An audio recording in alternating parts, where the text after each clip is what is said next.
USC fans, welcome back to Coliseum Chronicles Live. Casey Kasliner, Terrence Holton taking you through the action today, talking about everything that happened this past weekend and everything else. But first, college football is even more exciting when you've got some action on the line, and the games are even better when you're cashing in.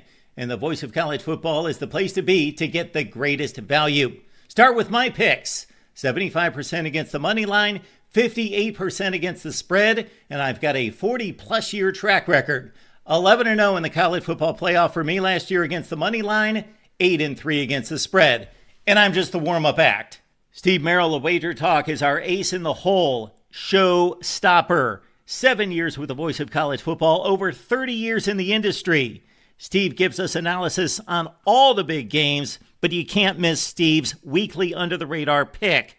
28-12 against the spread the last 3 years. You also get picks from some of our top analysts here at the Voice of College Football, including Corey Bratta, Matt Zemek, and Steve Dace. Check out those numbers. Become a YouTube or Patreon member for just $99 per month. Go to the main channel on YouTube, click join, and then select the betting tier. Do the same thing on Patreon. Make 2025 a winner now. welcome back to Coliseum Chronicles. So USC is 3-0, now ranked number 25 in the AP Top 25 after the 33-17 win over Purdue in West Lafayette. I was there. It was a very interesting game, unconventional start, over 3-hour rain delay. But Terrence, let's talk about just the overall takeaways. I know it's been a couple days to digest what went on. What was your overall takeaway, and what did you like from USC? We'll start with the positives. Okay. Because I definitely have negatives. Yeah, we'll get to that after, but let's just hear off the rip your positives from Saturday. All right, positives. It's the two that go hand in hand. Jaden Mayava looks fantastic, and the receiving core is incredible. Although we already knew that, so I don't really know if that's a takeaway. Every single time I'm seeing these two combinations week by week, they just look better and better. It looks like they're more in sync than last year. You have Lane, you have Lemon. They both look fantastic. Tanuk Hines getting involved. He was great. I really liked what I was seeing from Jaden Mayava as well. The deep balls look fantastic. I love him getting involved in the run games, in that in those RPOs, in those read options. I love seeing him do it. Obviously had that rushing touchdown. I like a lot what I'm seeing from Jaden Mayava. I like a lot what I'm seeing from that wide receiver core. I'll throw the run game in there too, because obviously they did run for 178 yards. That's no small feat. But I thought Eli Sanders was a lot better than Wayman Jordan. But that's another topic. But that's what I thought. That's fair. To complement to what you were saying, I mean, the D line is looking like one of the top units in the country. I mean, credit to you, Terrence. You were the one who said it was going to be the best group on the team, and you were pretty spot on there. 14 sacks through 3 games, that leads the country. They also, I think the thing that really impressed me was you had guys like Floyd Bucard, Christian Pierce getting sacks. Whereas, the past couple of weeks you saw was more Anthony Lucas and Eric Gentry, guys like that getting in there. But it was guys in the secondary, and then Bucard is a true freshman. Him and Jakeem Stewart, 2 D linemen that are true freshmen, looking really, really good. As Jeff puts in the comments there, I think maybe you should start a dialogue. I think it's both talented. Before we can say anything, they're both talented. They're both very talented. But go on. I just think to that point, I think Eli is very, very fast, and it helps him bounce outside more. Whereas Wayman, he's a guy who bursts up the middle a lot more. But I think Purdue was stacking the box quite a bit early, and it didn't really help him. So I completely agree with. What about King Miller? Like, King Miller is looking. I love seeing him getting early touches because he deserves it, and he was good. He made great use of it in those. What is it? He had 4 carries, 17 yards. I really liked what I saw from him. Yeah, Brian Jackson's inactive. I don't know how long or how severe his injury is, but he is injured right now. So to have a guy like that, 3 tailbacks. You talked about the deep receiving core. I thought from this game as well. I really liked, and you talked about Mayava. I think his pocket presence really impressed me a lot. He had a couple of throws that were questionable, but I thought overall his composure, whenever he had time, and the offensive line, whenever they gave him time, he was looking for Jacoby. And Jacoby is a guy that you throw up the ball to him, it's 50-50. I like those odds with Jacoby Lane. So, yeah, I definitely agree there. But let's move on to maybe some of the stuff that we could critique a little more. Terrence, obviously USC gave up 17 points. They had 3 takeaways on defense, including a pick 6. But what to you stood out from maybe some of the negatives on USC side? I don't want to steal both of them because there's 2 really obvious ones to me, and I'll let you say the incredibly, I don't even know how to put this into words, but the incredibly detrimental one, I guess that works, of what is really going wrong. The one I will start with, the red zone offense is not good. It is not very good at all. It is like you get within the 20-yard line and Lincoln Riley forgets how to call plays. It is very concerning to me because it is just strange. I'm not saying it's bad. Ryan Thierry getting some great reps in. Good to see him out there. The backup kicker, he stepped up. Obviously missed one earlier this week, or in this game, I should say, but he still hit 4. I am concerned with how not consistently scoring touchdowns they are. That's what I think. So you can add on to more of that. I just think they get into the red zone and the play calling makes no sense. For example, first drive, get the ball, they get it to about like the 2.5, 3-yard line, I want to say, and Riley calls a swing screen out to Wayman Jordan out of the backfield. What are we doing, dude? Yeah. I tweeted this out, but during the game, but the Riley brothers, Garrett Riley too, their obsession with these swing out screens, these wide receiver screens, is incredible to me. It does not work that often. You rarely see these wide receiver screens really burst out and make like a massive play. Obviously, occasionally they do. We're not seeing really phenomenal success with them, though. No, we're not. And I think the thing that sort of fascinates me is the fact that what you brought up is very true. But on the flip side, they were 4 for 4 on 4th down.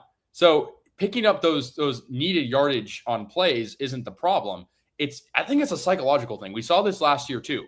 And it happened with Miller and it happened with Mayava. Look at that UCLA game last year. In the Washington game. I mean, I don't need to remind anybody. That was really bad last year, and you thought that was going to get better because of the fact that, they were putting more strides into focus and Jade Mayava's decision making, and not just that, but I felt like Lincoln never came out and said I'm going to play call better, but it felt like the intention to maybe run the ball a bit more when you're close was there, and I just don't know if it's working. So I completely agree there, but I think I know what you're getting at with the second one, and that's the penalties. That actually wasn't, but that is another good point. That actually wasn't. I do have another problem. Okay, well, I'll talk about the penalties first. I don't have how many yards they gave up on penalties, but it was a lot. Really good, Jeff. Yeah, we talked very briefly about the positives, but we'll talk more about the pass defense in a bit because we're going to talk about our AP polls and what we believe. But the pass defense is not the pass defense. Excuse me. Yes, thank you. Pass rush is phenomenal. But sorry, Casey, Eric Gentry should have had a pick 6 in that game. Yes, that is a completely different topic. Another thing to get into. Yeah, Lincoln Riley was on Trojans Live today and stressed that a lot. I mean, I think that's a play that you have to sort of just put behind you, that first touchdown by Purdue. But the penalty. Hold on, really quickly, quick tangent, because the way that I explained that touchdown, whether you think it was a forward pass or not, whatever, it wasn't called, whatever. The way I have explained that play to people who didn't see it live was it is like if there was a Space Jam football movie where one of the ways that the Toon Squad, before getting their morale up or getting whatever they need up, the way that the Toon Squad scores is by doing that because the Monstars didn't really understand the game and the rules. That it was such a ridiculous and Looney Tunes-esque touchdown. I couldn't even be mad at the defense because obviously, just talked about it, Eric Gentry should have had a pick 6. But, it was so absurd that, how do you even get angry about that? Yeah, no, I agree with you. I mean, it's one of those things where you have to just move on, and I think they did a good job. And then they sort of didn't after halftime because they sort of got in their own heads. Granted, I cut them a lot of slack this week just because of the delay. I think it throws you off so much. I was at Ross-Ade Stadium for 12 hours. No exaggeration. Those guys, if I was there for 12 hours, they were definitely there longer. So, yes. I don't necessarily fault them for some of those mistakes, maybe some of the mental errors, I cut them some slack. But like speaking of that, and Jeff puts it in the chat, 105 yards on the penalties. You had back-to-back offsides on a red zone push. You had, hands to the face, I think, in there again. You also had the most obvious one, jumping over the blockers on the punt, which was basically, and Lincoln said it himself in the press conference, it was basically a turnover, because if you don't do that, you get the ball. And it led to, I believe that was a touchdown drive or a field goal drive, something like that, a scoring drive for Purdue. So yeah, it's the mental lapses. The penalties need to stop. And look, if they were getting a bunch of like penalties that were sort of, physical ones, like roughing the passer, I would almost be less mad, because it would be like, okay, at least they're exerting physicality. But these are mental lapses. They're like offside, stuff like that. So yeah, another guy I want to shout out though, who I think has been really good as a linebacker, is Jaden Walker. He's a young guy as well, getting another. I think he had half a sack this game, or he had a full sack maybe. He got a QB pressure though, or tackle for loss. Tamir Robinson also had a tackle for loss. 10 tackles for loss on the game. I believe they lead the country. I know they lead the country in sacks. This team defensively, if they can clean up some of the stuff in the secondary and the penalties, I don't know about you, Terrence. I think it's looking pretty legit under Danton Lynn. Yeah, that we were talking about a little bit earlier. That pass rush is really something. It is incredibly good. Also you can credit that to Eric Henderson, because I think he has been fantastic. Yeah. But that pass rush has been phenomenal. It is the part of the defense where I think like I am not concerned at any time about the pass rush. I know that they're going to get home. I know that they are going to get some sort of push on the line to put some pressure on the quarterback. Really quickly though, Casey, I'm going back to the penalties thing, because I don't know if you saw me. My eyes were darting around my computer because I was looking at the various box scores. USC now has, doing the math here, they have 22 penalties in 3 games, 22 penalties for 241 yards in 3 games. Wow. And against 3 not very good opponents. Yeah, that's fair to say. Yeah, I mean, it's one of those things, like, how do you fix that? Because it's such a mental error. It's like there's so many stupid things. It's like hands to the face. Granted, I'll shout out one of these penalties, because there was a defensive holding on Jakeem Stewart where he was like double teamed, because that was ridiculous. That was not his fault. I don't know how they called that on him. So I will say that there is obviously missed calls and stuff like that, but at the same time, you still take that away. That's 231 and 21 penalties. That's ridiculous. USC could have won this game 43-3. I'll say they could have, if they don't give up that 43-6. I'll say if they don't give up that fluky touchdown, then that's one of them. And then if they don't do that punt error thing with the penalty, then that probably saves another touchdown. You never know. Maybe give up one. Maybe 40-10 is my. I'll meet you in the middle. But like still, I just think it's a game that we're happy we won. But at the same time, when you think about how the games get progressively harder, you won your first game by 70. You won your second game by 30. You win your third one, or it was about 40, I guess. You win your third one by 16. So, it's increasingly almost like at a linear scale getting, you can tell it's getting more intense. Michigan State, and we'll preview them soon, but, I'm confident USC will win. But this could be a close game. Granted, the late start time, 11 Eastern, 8 Pacific. That's another thing we can talk about 2 weeks out in a second, but sorry, didn't interrupt. Yeah, we'll get to Illinois. We can talk about that. Look, I had been going in saying this.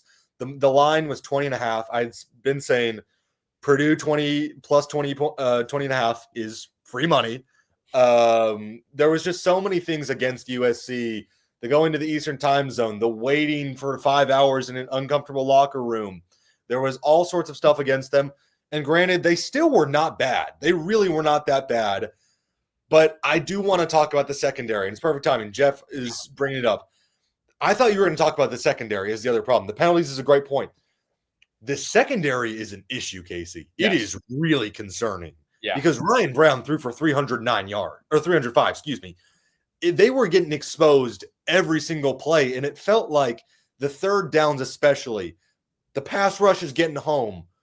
All you need to do is just a little bit tighter on coverage, and it's a sack, it's a broken up play, it's a punt, whatever it is, and they just consistently could not do it.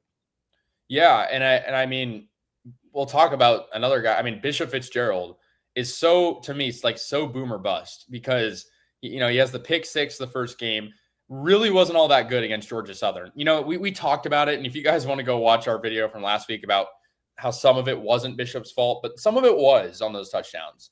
Mm-hmm. And then this week he gets 2 interceptions, one of which was really clutch. One of them, potentially saved the game because it was, 8 minutes left in the fourth. USC's up 2 touchdowns, and it's a red zone drive.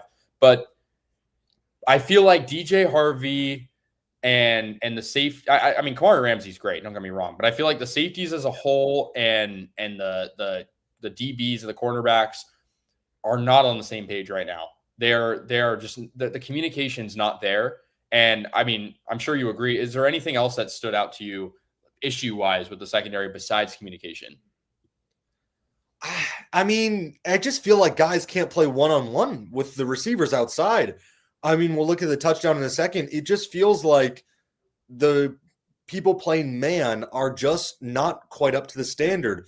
And the way that teams are moving the ball down the field is really frustrating because they are consistently, I've been thinking about this because at what point do you take it with like a grain of salt? Because they are bend, don't break. They are not breaking. They're not giving up a lot of scores. And of course, there's that goofy touchdown. So, you can't even really be angry about that. But like, it just feels like all these teams are moving the ball on them. And they're not good teams. They're not very good. So that's why I have concerns. Because once you get into those better teams, you get into the Illinois, I'll throw Michigan in there, Notre Dame, Oregon, those teams can move the football at will. Yeah. So what is that going to look like? Which is a little surprising. We can talk about Notre Dame. They have gone completely 180 of what their brand is. Yeah. But those teams can move the football. That's all I'm saying. And that is concerning that a Purdue, that a Georgia Southern is moving the ball. The one thing I will say about, this is maybe more credit to the D-line, but I think one thing that I will applaud the secondary for is there wasn't a whole lot of missed tackles in this game.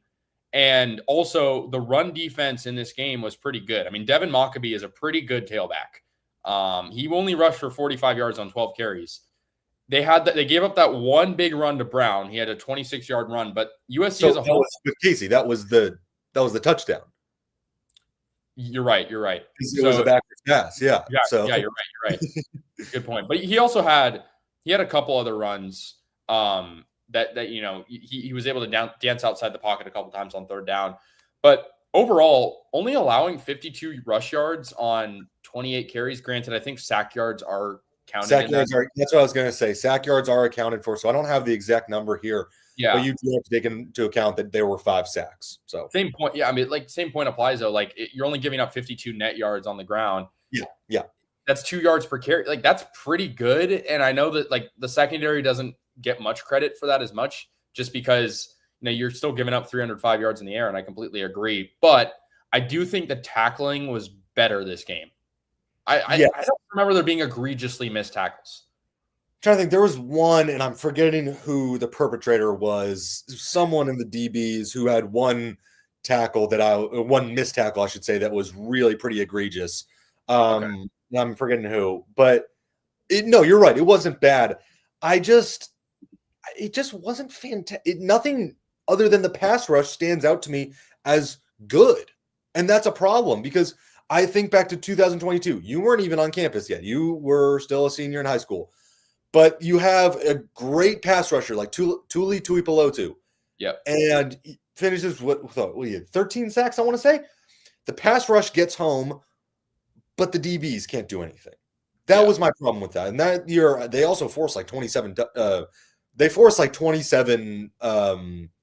I think total turnovers, maybe interceptions. It was a lot. It was top 3, but it was bad.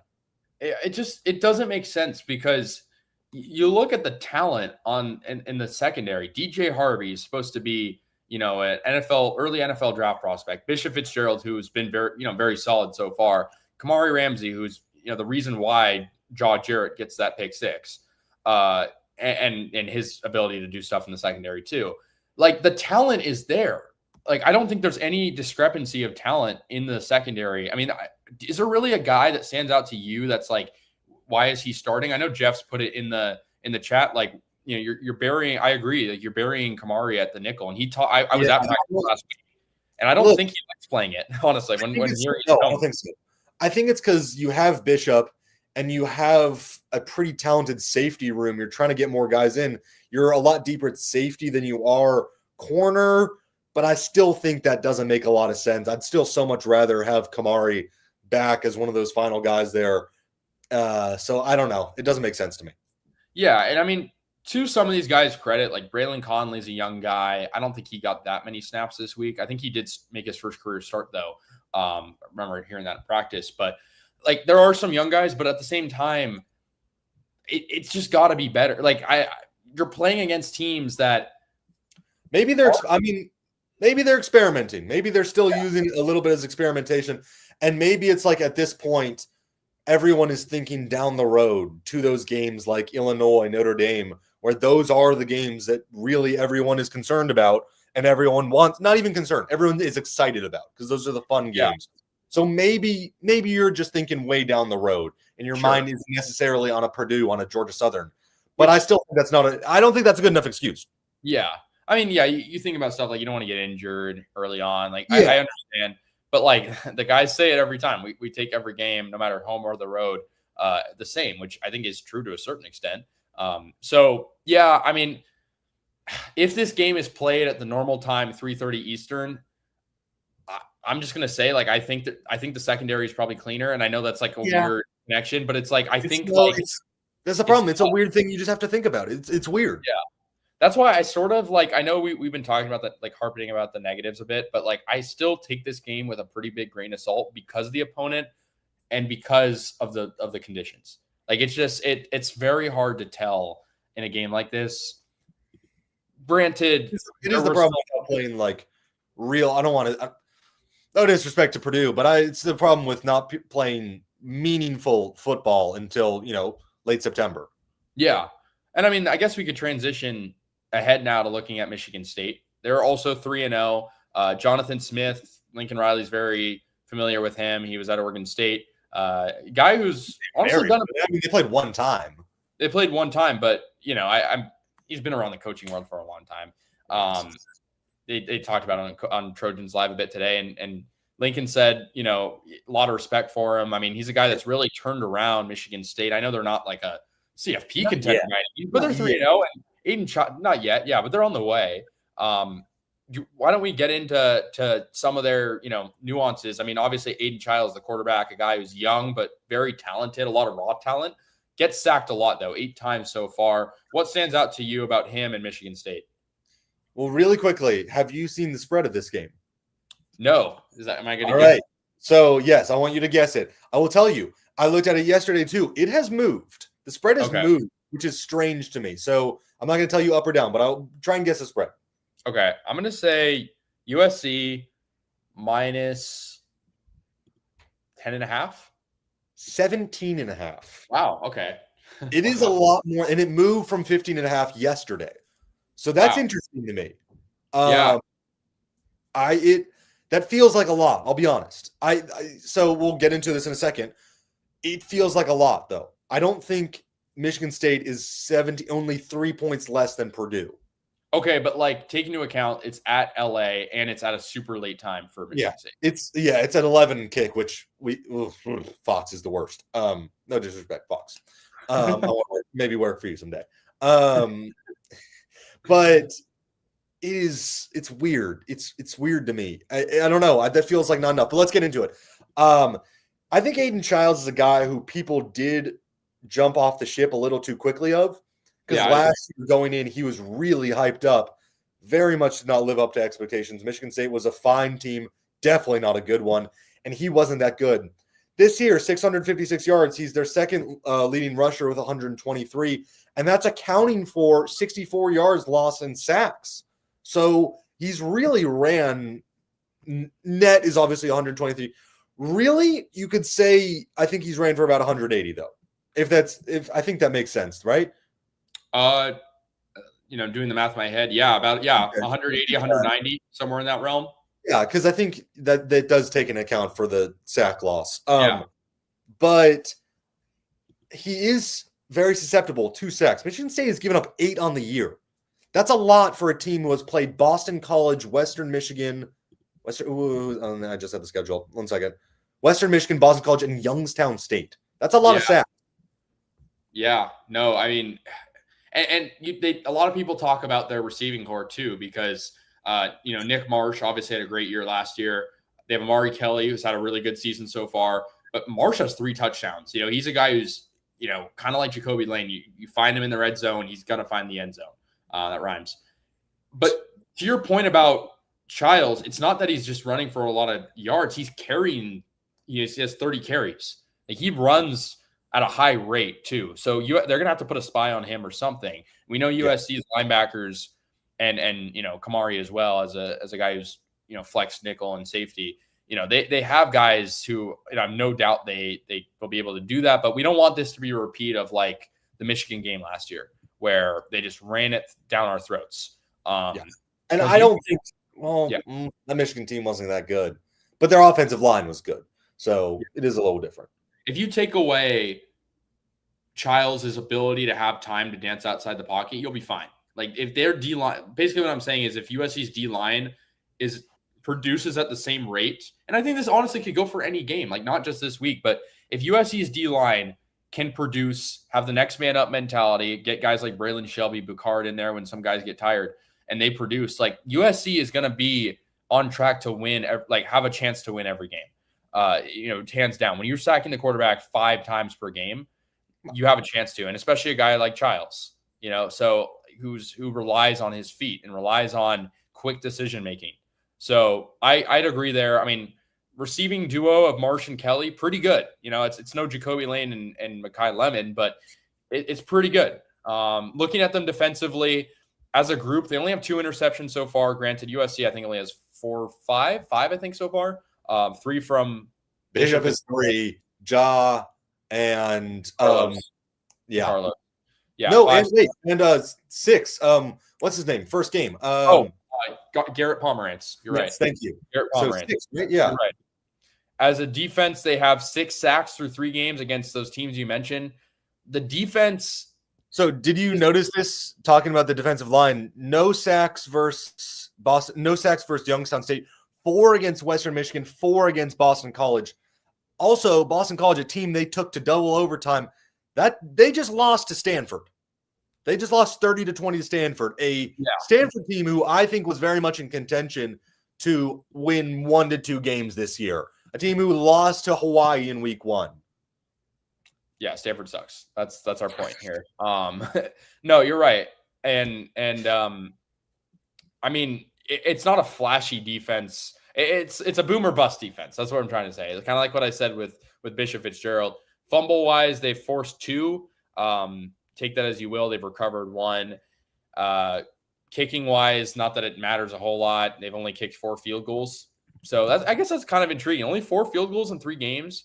Take it as you will. I think all in all, my sort of concluding thoughts on Michigan State is, like USC, they really haven't played anybody yet. I think USC's opponents may be a little harder just because you're playing Purdue. It's a Big Ten team on the road. Whereas, Michigan State hasn't gone on the road yet. All 3 of their games have been at home. I didn't even know that. They only gave up, you brought up the defense. They only gave up 6 points against Western Michigan. They gave up 40 points against Boston College and 24 against Youngstown State. FCS Youngstown State. That's not a good program. That's not a good FCS team either. I know guys who play on that team. So I know they're okay. Yeah. Long story for another time. But yeah, anyways, they're giving up hefty amount of points. I think USC should win this game by a decent amount. Do they cover the spread? I don't know. I think it's a toss-up. I think it's a good line, honestly. But it depends on the mental lapses. If the mental lapses happen, and you can't predict that. You or I can't predict that. Lincoln Riley can't predict that. But you're at home. It's your first Big Ten game. It's at night. I really hope the fans show out. I saw USC football put out an Instagram post about really urging fans to come, a letter they wrote. Because I didn't even see that. Or I think I did, but I didn't read it. Yeah, I skimmed it. It was kind of long. But like, yeah, it was like a paragraph or two. But honestly, I just think it's one of those things where you want to show, I know it's second year in the Big Ten, but you got to show these teams that like the Coliseum needs to be a fortress in a year where USC's 3-0, they're ranked. The eyes are on them now. I think when you're not, I said this to you multiple times, and I think you'd probably agree. When you're not ranked, like you don't have a target on your back really, unless you've done something egregious. USC is ranked, and they have some good teams around them, like Notre Dame. I know Notre Dame's 0-2, but like they have. Sorry, I was just gonna pull up the top 25 because that's another thing we should talk about. Is USC? Yeah, perfect. Let's talk about it because I didn't mean to cut you off. If you want to keep going, you're good. That was kind of it. I just think it's getting real now. Like the tune-up games are over. Like this is real. So yeah. Anyways. Yeah, but it doesn't automatically add it anymore. But AP top 25, should USC be in it? I'll just ask you that. Should they? Well, so I have to say yes because I did make my own poll and I had them at 24 actually. So maybe I'm adding to the controversy in and of myself. So yes, my short answer is yes. I can see both sides of the argument. They haven't played a legitimate team yet. They played a Big Ten team and a team that in Purdue that's going to be improved under Barry Odom. Like they're not going to be 1-11 again. They already have 2 wins. But I think I see the argument. Like USC hasn't played anyone yet, and yet they're still 3-0. They've taken care of business. But how about you? I do not have USC in my top 25 right now. I think they are a good team. If they win by 2+ touchdowns, I think against Michigan State, they're in my top 25. They haven't shown enough to me to be in the top 25. And they haven't, maybe this is because I think I'm maybe being too negative, but because I'm like looking at this under a microscope, But when I look at a lot of these teams of my personal poll, and I can look at, and I'm not going to share it because it's not the main subject. But a lot of these teams I have a lower ranked than this because the way I view the top 25 is how have you looked on the field and who have you beaten? Yeah. And a lot of these teams, and granted, that being said, I do have Notre Dame in my top 25, just full transparency. I think I have seen enough. That team is good. I'm not going to say that they're not a top 25 team. But for example, the AP poll has Utah at 16. And I was looking at some of the grids of week by week. They're as high as number 9. That's ridiculous. That team is solid, sometimes not great against bad teams. Yeah. Against bad teams. They put up 3 points in the first half against Wyoming on Saturday. They beat up a lowly UCLA team, a possibly historically bad UCLA team. We will talk about that too in a little bit. We will talk about that. But that's not enough for me to put them in the top 16. So I have them at 25. Honestly, I think I would move them out, though. I'd move them probably for Michigan. I don't think Michigan's that good either. I don't have Michigan ranked in my top 25. That's interesting to me. Yeah. I don't have – I'm trying to remember on this list. There's 2 teams on – Notre Dame, Michigan I don't have ranked. And I have BYU and someone else ranked – I'm trying to remember – ranked over them, respectively. I see your point. And full disclosure to everyone watching right now, Terrence and I talked because we each made polls, every week. And we sort of have, it's subjective, obviously, but we have our different criteria. Whereas Terrence more, you look at the full team as a whole. I look at it week by week because I seriously think that your season can depend on these early games. And granted, look at last year's Notre Dame. They lost to Northern Illinois and made the national championship game. So clearly it doesn't matter a whole lot to some teams because they're able to rebound. But I don't have Notre Dame ranked. I have USC ranked at 24. I think I agree with you that they definitely haven't proved anything yet because how can you prove something against their opponents? But they have looked really good, especially on offense. But the red zone offense, I agree with you, needs to get, fixed. I'm sorry. I'm reading Jeff's comment. I know I am too. Jeff, come on, man. Also, wait, can I bring up a point? I think we want Notre Dame to be ranked in the top 25. I agree with you. Casey, I wasn't rooting for them. I wanted them to beat Texas A&M just because why would we not want Notre Dame ranked as high as possible going into that game in South Bend? Yeah. I mean, again, we look at it, and I think the good thing is I think, and this is my personal opinion, you don't have to agree, I think Illinois is a little better than we expected. whereas Notre Dame's a little worse than we expected. So maybe evens out a little bit just because those are two opponents. And then I think Oregon is meeting my expectations. Oregon's been good. Oregon has definitely been good. So I do want to bring up one point though. Yeah. Jeff, if you're saying what I think you're saying, a lot of the top 25 has sucked. You are 100% correct on that. So there is very much a case that USC could be even higher because they haven't showed that many. Some people do. Some people have higher. Yeah. No, I've seen them as I was looking at it. Like I said, I was looking at the grade. I think I've seen them at 13. Yeah. You had it. Yeah. Which it's not. I'm not saying that that's wrong. Like I'm not going to say that's wrong. But I just don't think they've shown enough. And of course, there's other errors within those things, within those polls, and everyone has their own biases and niche and like critique specifically. For me personally, I don't want them to be ranked either. I don't want USC to be ranked yet. I would rather they go in, beat Illinois as maybe a fringe top 25 team, which I guess they are, or like not ranked, and then prove like, okay, yeah, this team can win tough games on the road. Yeah. And that's why, they should be ranked. I want to have a little rebuttal to your point about Notre Dame, because let's say Notre Dame loses one more game until they play USC. They're like unranked or something. It's a little far-fetched, but it's not crazy. Like if they have 3 losses by October, whatever it is, second week of October, they might not be ranked. Yeah, pull up their schedule. I know they're playing Purdue this week. They'll probably kill Purdue. Purdue, Arkansas, Boise State, NC State, then USC. Okay, it's not like a cakewalk. It's I mean, like Boise Purdue and Boise State aren't that good. Arkansas away though, that's kind of Arkansas is not a bad team. Talon Green. Yeah, my point is, if USC loses to a unranked Notre Dame team, or the point I'm trying to make here is, if USC the loss feels worse, like it feels worse to me. If I'm just thinking, sorry, I had this mapped out. I know what you're saying. No, I got you. Because like the inverse of what you're saying, sort of. Like if you beat Notre Dame, but they're not ranked, that isn't as good.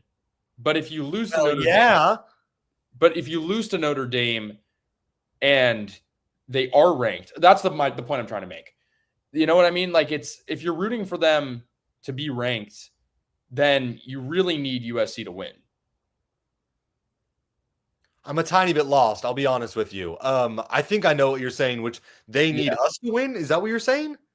Kind of. I just think like if a loss to we're getting really derailed and everything. Right. Yeah, scratch that. I do want to bring up, because Jeff has reminded me of something, because there are times when watching this defense where they are giving up these chunk pass plays, not even huge deep balls, but it's the 10, 15 yarders. Those are the really frustrating ones to me. The difference, I at some points felt like I was back in 2022 when the offense was moving at all levels and the defense couldn't stop anything.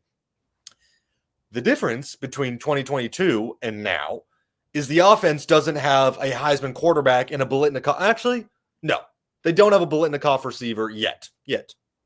Jordan Addison was already proven. That's all. That's what I'm trying to say. He'd already won it, obviously. So you don't have enough to give up. And there's parts that are improved, but the pass rush being great, the secondary being awful, it feels so reminiscent of that year where, of course, they went 11-1, but it ended in a heartbreak because the defense couldn't stop. I can't think of a good metaphor right now. Couldn't stop. I don't know, but they couldn't stop anything. That's my point.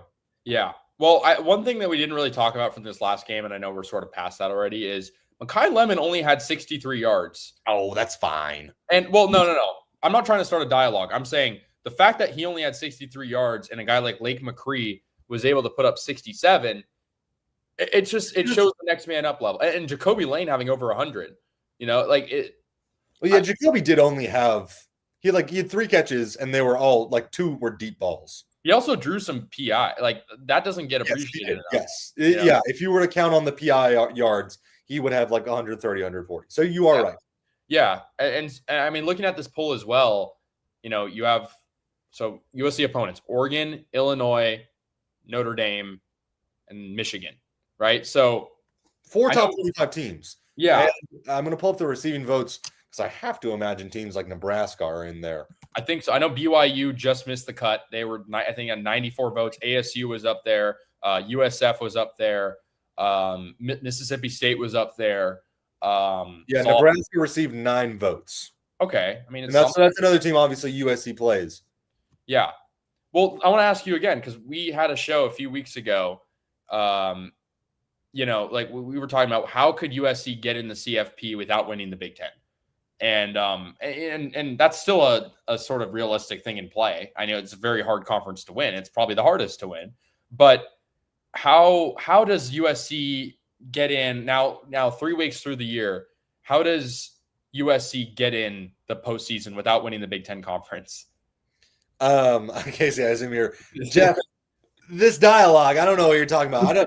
We're flip flopping back and forth, but that wasn't trashing Mekhi Lemon. You're saying that, right? Of course, that was not trashing Mekhi Lemon. I think you were just like complimenting the other receivers, right? Yeah, it was the fact that Mekhi only had like 60, and they still were able to control the passing game and have Lake McCree, a guy who I'm very high on, as you know. Yes. So yeah, but circling back, we talked about it earlier in the year. We talked about the 2 biggest games on the schedule are undeniably, and in my opinion, and I'm sure you'd maybe agree, Illinois and Nebraska, because no one expects USC to win at Oregon and Notre Dame, like hands down, right? Illinois and Nebraska. Look, we're gonna get trash for this. Can we just say it that no one expects us to win those games? Yes, I think that's fair. Seen the ESPN predictor does have, which I don't under ESPN. None of their analytics make any sense at this point, but that was going 11-1. Yeah, I don't know. It doesn't. Maybe we are the issue, Casey. Look, all I am seeing on this team, on the field, though, and I hope I'm wrong. I see an 8-4 team. I see an 8-4 team. That is like, I see a team that has a lot of talent in one ends, but some big problems on the other. Yeah. That is the problem. Yeah, I mean, I'm not going to necessarily say I agree because I think my earlier prediction contradicted that, and I have no reason to change that because you said 9-3 before the season started. Then we beat Missouri State, who actually 28-10 to SMU, not bad. But they led by 10. They were up 10-0. Yes, but you said after we beat up on Missouri State, you said 11-1. Look, I mean, okay, come on. That was 2 weeks ago. Can't reference 2 weeks ago. I agree with Jeff though. 8-4 is the floor because that assumes you lose. Let me see. I'm gonna mentally go through the schedule. Keep talking. Actually, I think 7-5 is the floor. I think you throw in Michigan. 7-5. Yes, you throw in Michigan in there. I'm not saying that's gonna happen. I'm posing. I do think I think they're gonna beat Michigan, but it's we can't say that losing to Michigan is not a ridiculous. We can't say that losing to Michigan is a ridiculous concept because it's not. It's college. It's every given Saturday. It's college football. Like they have a very solid team, got a bright young quarterback. They could win.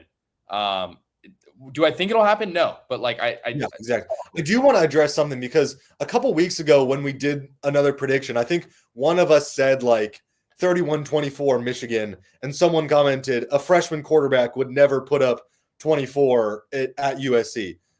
I hate to be that guy. Dylan Raiola did that last year. And I think Bryce Underwood and Michigan is a lot better than last year's Dylan Raiola. And of course, there are parts at USC that got better. But come on. Look at this freshman class is looking really good across the country. Like Bo Jackson at Ohio State, Jaron Kiawe Sangapula Tele at Cal. Nice. There you go. Technically not really a freshman, like Julian Sayin, you could throw him in there as well. The young guy, the redshirt freshman and freshman Floyd Bacard at USC. On three featured him. At Miami receiver, I'm blanking on his name right now, but him as well. Yeah. There are a lot of good freshmen right now that could change games, and USC is lucky to have a guy like Bacard who's doing a really good job. And I think there's more underrated freshmen on this team too. But with that being said, Jeff, I'm praying this happens. I hope this happens. Look, I know I'm negative. I come from a non-winning. I've never seen a team win a major championship really in my lifetime. That's the thing. Casey, you can't relate. You're a Golden State Warriors fan, San Francisco Giants. I'm from Portland, Oregon. I'm a Portland Trailblazers fan. I'm a Los Angeles Chargers fan. I know that sounds ridiculous. My mom's from San Diego. I've never witnessed a team win a major championship, so I'm always going to be very negative on these type of things. I hope they go to a conference championship. I hope they win it. I just don't see it happening of what I've seen on the field so far. It is early, 100%, but I don't know how a team who gives up 305 passing yards to Purdue wins the Big Ten. Yeah, I mean it's fair. Like I don't know if I necessarily take that much of it with serious intent just because of the circumstances. But like I see your point. Like I don't fully disagree with you. We've seen this team fall apart before. We're used to it. I mean, you've been here longer than I am. Yeah, you haven't even seen like a fun season. Yeah. At least I got to be here when we were 11-1. New Year's Six Bowl. Yeah. The point we're trying to make is a floor of 8-4 or 7-5 is not a bad thing when that was the ceiling the past 2 years. Like that's not a bad thing at all. But with that being said, like they have to make changes. And I think things like this, putting Ramsey back at safety, I don't think that's the only change you can make, of course. I think there has to be other things. And like we talked about, maybe that these are still the kind of feeler games. Maybe they're still trying to figure out what is going to work, what's not going to work. So I'm hoping that this would be true. Yeah. And again, I think for both of us, like we're rooting for USC. Like we're students here, but we're very realistic in that, it's going to be a tough season regardless of the team on the field because it's USC. It's hard. And Logan's putting Walker at Mike, which I don't hate that. Jaden Walker. Yeah. His physicality, he has been very fun to watch. I shouted him out earlier. He has been very, very fun to watch. Yeah, no, there's just decisions like that I feel like need to be done in order to really show change, I guess, within the team. Yeah. Just segueing a little bit, we've talked quite a bit about USC, but we have to sort of bring up the fact that UCLA 0-3 fired head coach Deshaun Foster after a season and 3 games. Terrence, immediate reactions after the I'm sure you saw some of the New Mexico game, but dude, I watched almost all of that game. Yeah. It was like that is the most successful hate watch I have ever done. I love hate watching. That is the most successful one I have ever done. Casey, they are bad. Yeah, I don't know how much UCLA football you watch. I watch every game. Yeah, really, really bad. They don't have like any talent, which is the crazy part. Like they have Nico, but he's not perfect. He's not good, dude. He's not good. No. I'll just straight up say he's not good. Yeah, I'm not going to beat around the bush. He's not good. He is not a good player. Like he makes poor decisions. He can't throw the ball that well. And of course, if you would watch Tennessee games, then you'd kind of know he wasn't great. But Josh Heupel and that just offense made him look half decent. Important. Yeah, he's making catches for the Raiders. And obviously Caleb Johnson, Dylan Sampson. Yeah, they made them look good where he didn't need to be phenomenal. He's bad. And also, did you hear about like them inflating attendance numbers? Like they said there was 30 game. Dude, I'm so serious when I say this. I have thought about the problem is I'm now working. I work Saturdays for you, like doing obviously college football, but USC stuff. I want to like go to a game at the Rose Bowl where there's like 40 people. I just think that'd be fun and like kind of like almost a surreal experience. If USC has a bye week, I might take you up on that to go. Like, I would be down to hate. The problem is there's no more games on Fridays, which is when I'd want to go. But we'll talk about this off air. They are really bad. And it's like I alluded to this when I said this. They could be historically bad. Yeah. And maybe like I don't know what firing Deshaun Foster does this year, but like they've lost every top something. I don't know. They've lost every top recruit. Yes. All the recruits are gone. Like they had some pretty decent ones too. Yeah. I don't think Deshaun Foster was a great recruiter, but he was bringing in some 4-stars. He definitely wasn't bad, is the thing. Yeah. So, I mean, it's 2 perfect weekends already through 3 weeks is crazy. And Notre Dame didn't play week 2. So, pretty good so far. Both our rivals are defeated. Are winless. Yeah, winless. And we're undefeated. So, can't really get a much better start to the season as we come up here on 50 minutes. Terrence, is there anything big picture-wise you wanted to dive into? I know, couple of days away or a few days away before we're back at the Coliseum, but is there anything else you wanted to bring up? Not too much. I am going to completely, once again, I hope I'm wrong. I'm going to completely stand on my take that this team goes 8-4 because the road environment, we didn't even mention it. First win on Eastern time since 2012. Yeah. And they did it under bad circumstances. So I do want to shout out that no matter how bad the team is, those are weird. Casey, let's really quickly talk though, because 8 p.m. kickoff this weekend. Big noon kickoff is in Champaign, Illinois in 2 weeks, which means for all you USC fans unaware, 9 a.m. kick for USC versus Illinois for their first big game of the year. The Trojans are kicking off at 9 Pacific.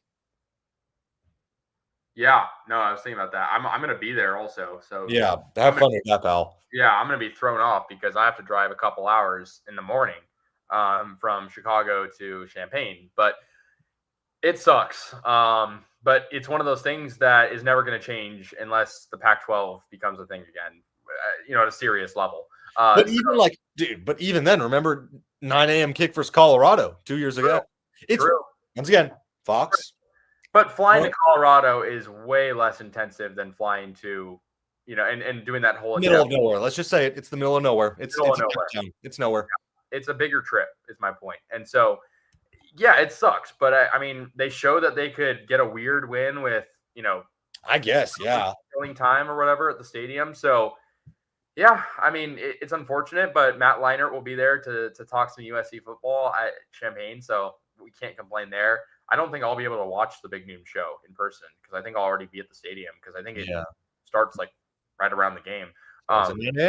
Me, yeah, but that's the game we have circled on our calendars. At least first, we have a lot of these games circled. Once again, I said this back a couple weeks ago. They win that game, I'm all in. Playoff or nothing. Okay, well then we'll check back in with you about your playoff odds and playoff hopes for USC, and we'll see this weekend. I mean, I think it's a measuring stick game, so we'll see. Yeah. Every game is a measuring stick game because they constantly get harder. But I think Illinois is probably still going to be ranked after this week unless something goes egregiously wrong.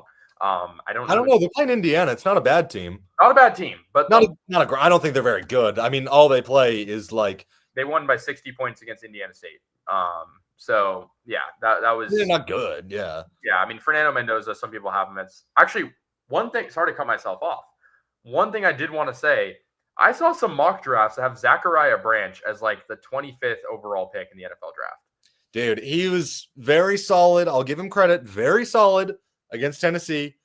He is not. It's lightning in a bottle. That's what I heard someone describe him as. You're trying to catch lightning in a bottle with him. Let him burst out. He doesn't do that much that well though. Yeah, and I tweeted this out today actually. He has he had 3 career receiving touchdowns at USC. He already has 2 at Georgia, which is kind of crazy to me. He just couldn't find the end zone at USC. It wasn't a QB issue. It's just he couldn't find the end zone. So yeah, I mean that's kind of my final take. Anything else from you, Terrence, that you wanted to talk about? Not much for me. Great show. Thank you all who participated in the comments. Jeff, our favorite. But I mean, I don't know. But I'm confident in this team. Am I? I don't know, Casey. I'm trying to talk myself into being confident about the team. You're at war with yourself, man. I am, dude. I'm just negative. I'm a negative fan. I'm a negative about these things. I just am. So I don't know. I don't know, man. I don't know. I'm hoping they'll be. Once again, I am praying that they win that Illinois game because they'll look good if they beat that Illinois team. Yeah, blew the brakes off of Duke. So, will USC be top 10 if they beat Illinois? Is that crazy to say? No, definitely not. Definitely not crazy. Yeah, I mean, I don't think it's crazy. crazy. Especially if Illinois beats Indiana this weekend. Yeah, it'll only help, right? And maybe hope for a close game that sort of shows the insecurities of Illinois a little bit, but still a win for them, so they stay high ranked. Yeah, I think that's fair. But yeah, I think that'll just about do it, guys. Again, Jeff and the few others that were chiming in the comments, we appreciate you. We'll be back same time next week after the Michigan State game, hopefully at 4-0 and maybe a little higher in the AP poll. We'll see. But again, this is Casey Cousiner, Terrence Holton here on Coliseum Chronicles Live, and we will see you